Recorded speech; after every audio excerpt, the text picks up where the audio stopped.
दोस्तों, अगर आप भारत के किसी शहर या कस्बे में रहते हैं और आप किसी को अपना पता देना चाहते हैं तो उसके लिए आप अपना पोस्टल इंडेक्स नंबर यानी पिन नंबर का इस्तेमाल करते हैं।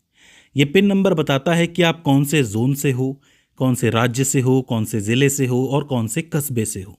ये सारी जानकारी उससे मिलती है। ठीक उसी तरह पूरी दुनिया में अगर हमें किसी के पते पर पहुंचना है तो हमें कुछ विशेष नंबरों का इस्तेमाल करना पड़ता है। उसे हम कहते हैं निर्देशांक या कोऑर्डिनेट्स। और ये निर्देशांक बनते हैं अक्षांश और देशांतर रेखाओं से, यानी लैटिट्यूड और लॉन्गिट्यूड लाइन से। तो पहले हमें अक्षांश और देशांतर रेखाओं को समझना होगा। सबसे पहले हम अक्षांश रेखाओं यानी लैटिट्यूड की बात कर लेते हैं, जो कि समांतर या समानांतर रेखाएं भी कहलाती हैं। आपने ये ग्लोब देखा होगा।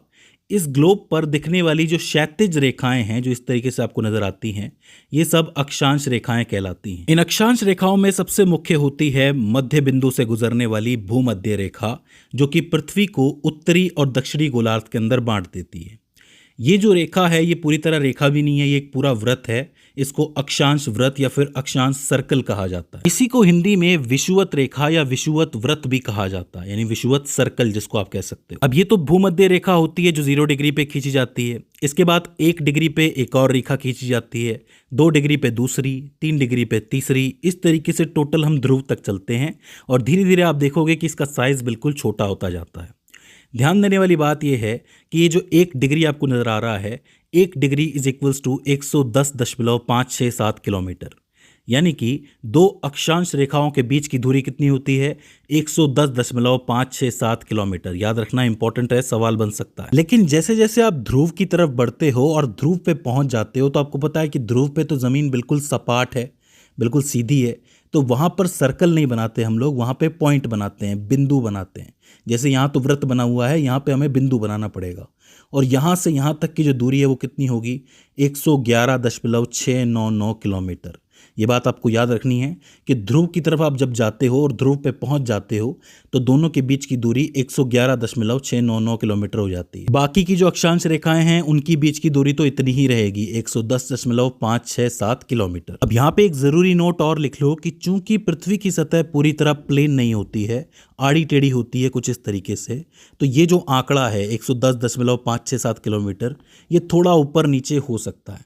यानी कि 110.3 किलोमीटर भी हो सकता है, 110.7 किलोमीटर भी हो सकता है, 111 किलोमीटर भी हो सकता है, या 111.2 किलोमीटर भी हो सकता है। लेकिन जो एवरेज है वो कितना है? 110.567 किलोमीटर। तो ये तो भूमध्य रेखा है या फिर भूमध्य वृत्त है जिसको आप कह सकते हो, ये तो बीच में रहेगा।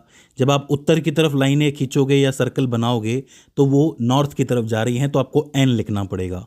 1 degree north, 2 degree north, 3 degree north. वहीं साउथ की तरफ ये वृत्त बनाओगे या रेखाएं खींचोगे तो वहाँ आपको एस लिखना पड़ेगा, साउथ लिखना पड़ेगा। 1 degree south, 2 degree south, 3 degree south. अब यहाँ कुछ महत्वपूर्ण अक्षांश रेखाएं हैं। एक तो है भूमध्य रेखा, जिसके बारे में मैंने आपको बता दिया है, 0 डिग्री का वृत्त है। दूसरी है कर्क रेखा, जो कि उत्तर की तरफ 23.5 डिग्री पे बनी हुई है। यहाँ पे मैंने नॉर्थ लिखा हुआ है तो ये ऊपर की तरफ है। कर्क रेखा को ही ट्रॉपिक ऑफ कैंसर कहा जाता है। जब आप नीचे दक्षिण की तरफ आओगे 23.5 डिग्री पर, तो यहाँ पे आपको मकर रेखा मिलेगी। मकर रेखा को ही ट्रॉपिक ऑफ कैप्रिकॉर्न कहा जाता है। तो ये 2 लाइनें बहुत इंपॉर्टेंट हो जाती हैं। इसके बाद आप नॉर्थ में थोड़ा और ऊपर जाओगे तो 66.5 डिग्री नॉर्थ पर आपको एक और सर्कल मिलेगा, जिसको कहते हैं आर्कटिक सर्कल या आर्कटिक रेखा। मतलब इसके ऊपर आर्कटिक का इलाका शुरू हो जाता है। वहीं दक्षिण की तरफ आओगे तो यहाँ पे 66.5 डिग्री पर अंटार्कटिक वक्र मिलेगा, यानी कि यहाँ से अंटार्कटिक का एरिया शुरू हो जाता है। बाकी अगर आप उत्तर में ध्रुव पे पहुंच जाओगे तो वो उत्तरी ध्रुव कहलाएगा, और दक्षिण में ध्रुव पे पहुंच जाओगे तो वो दक्षिणी ध्रुव कहलाएगा। इसके बाद अगर हम देशांतर रेखाओं की बात करें, लॉन्गिट्यूड लाइन्स की, तो वो यामोत्तर रेखाएं, प्रधान रेखाएं या मध्याय रेखाएं भी कहलाती हैं। ये जो पूरे ग्लोब पर आपको ऊर्ध्वाधर रेखाएं नजर आती हैं, वर्टिकल, जो एक पोल से दूसरे पोल तक जाती हैं, मतलब एक ध्रुव से दूसरे ध्रुव तक जाती हैं, काल्पनिक रेखाएं, वो कहलाती हैं देशांतर रेखाएं। एक बात याद रखना, ये रेखाएं हैं, व्रत नहीं है। जैसे व्रत हमने अक्षांश पर बनाए थे, लैटिट्यूड पे बनाए थे, वैसे ये व्रत नहीं है, ये सिर्फ रेखाएं हैं।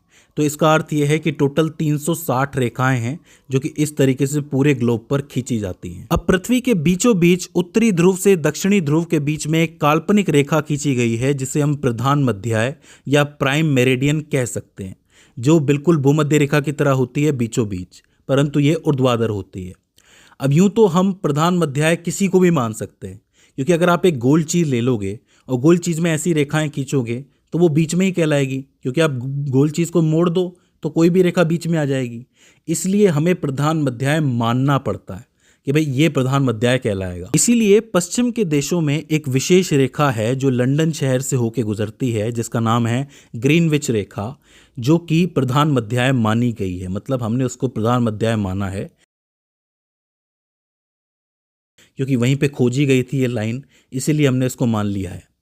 इस लाइन के इधर की तरफ आपको सारी वेस्टर्न कंट्रीज देखने को मिलेगी, यानी कि पश्चिमी देश, और इधर की तरफ आपको पूर्वी देश देखने को मिलेंगे, जैसे कि भारत। तो इसका मतलब जो देशांतर रेखाएं पूर्व की तरफ खींची गई हैं उनके आगे हमें ई लिखना पड़ेगा, ईस्ट, और जो देशांतर रेखाएं पश्चिम की तरफ खींची गई हैं उनकी तरफ हमें लिखना पड़ेगा डब्ल्यू, यानी कि वेस्ट। अक्षांश रेखाओं में हम नॉर्थ और साउथ लिखते थे, यहाँ पे हम ईस्ट और वेस्ट लिखेंगे। अक्षांश और देशांतर रेखाओं में जो एक फर्क आपको देखने को मिलेगा वो ये है कि अक्षांश रेखाएं तो एक दूसरे के समानांतर होती हैं, पैरेलल होती हैं कुछ इस तरह से, लेकिन जो देशांतर रेखाएं होती है, लॉन्गिट्यूड जो लाइंस होती हैं, वो आप देख सकते हो कि ध्रुव पे तो बहुत पास पास होती हैं, बिल्कुल मिली हुई होती हैं, लेकिन जब ये भूमध्य रेखा तक पहुंचती हैं, इक्वेटर तक पहुंचती हैं, तब ये एक दूसरे से बिल्कुल दूर हो जाती हैं।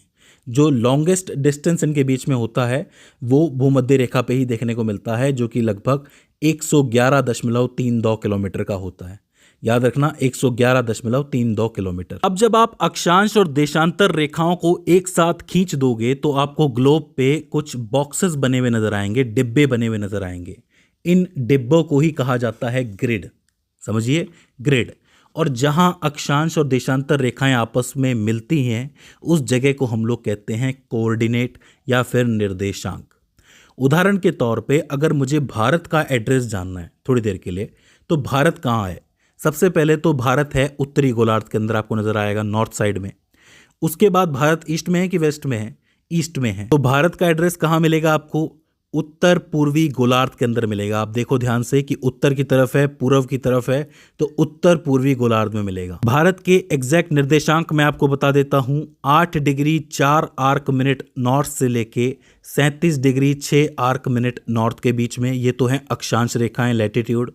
इसके अलावा 68 डिग्री 7 आर्क मिनट ईस्ट से लेके 97 डिग्री 25 आर्क मिनट ईस्ट तक, ये देशांतर रेखाओं के बीच में है। देखिए ध्यान से देखिए कि नॉर्थ में है, यहाँ से 8 डिग्री की लाइन निकलती है और यहाँ से 37 डिग्री की लाइन निकलती है नॉर्थ में, यानी कि उत्तर की तरफ, उनके बीच में भारत आता है। यहाँ से 68 डिग्री की लाइन निकलती है देशांतर रेखा और यहाँ से 97 डिग्री की निकलती है, उनके बीच में आता है भारत। तो भारत इस पूरे डब्बे के अंदर आता है। तो ये बात कैसे पता चली? ये इन नंबरों से पता चला। ये जो नंबर हैं यही कहलाते हैं निर्देशांक। देखिए जब भी आप व्हाट्सएप पर किसी को अपनी लोकेशन भेज रहे होते हैं ना, तो आप भी ऐसे ही नंबर भेज रहे होते हैं, आपको पता नहीं चलता है, लेकिन आप अपने कोऑर्डिनेट्स भेज रहे होते हैं, निर्देशांक भेज रहे होते हैं। तो उसी से जो नक्शा है, जो मैप है, वो पता लगाता है कि आप कहाँ हो। तो मैप पे कोई लोकेशन सर्च करना, व्हाट्सएप पे किसी को लोकेशन भेजना, आप ये वाले नंबर भेज रहे हो ताकि वो आपका पते का पता लगा सके, मतलब आपके पते पर पहुंच सके। तो इस तरीके से आप अक्षांश और देशांतर रेखाओं का इस्तेमाल करते हो पता देने के लिए, एड्रेस देने के लिए। तो दोस्तों मुझे उम्मीद है कि आपने इस वीडियो से नया ज़रूर कुछ सीखा होगा। अगर इस वीडियो में आपको कोई क्वेरी आती है, कोई दिक्कत आती है, तो आप हमें कमेंट सेक्शन में बता सकते हैं। तो दोस्तों आज की इस वीडियो के अंदर बस इतना ही। See you in the next one.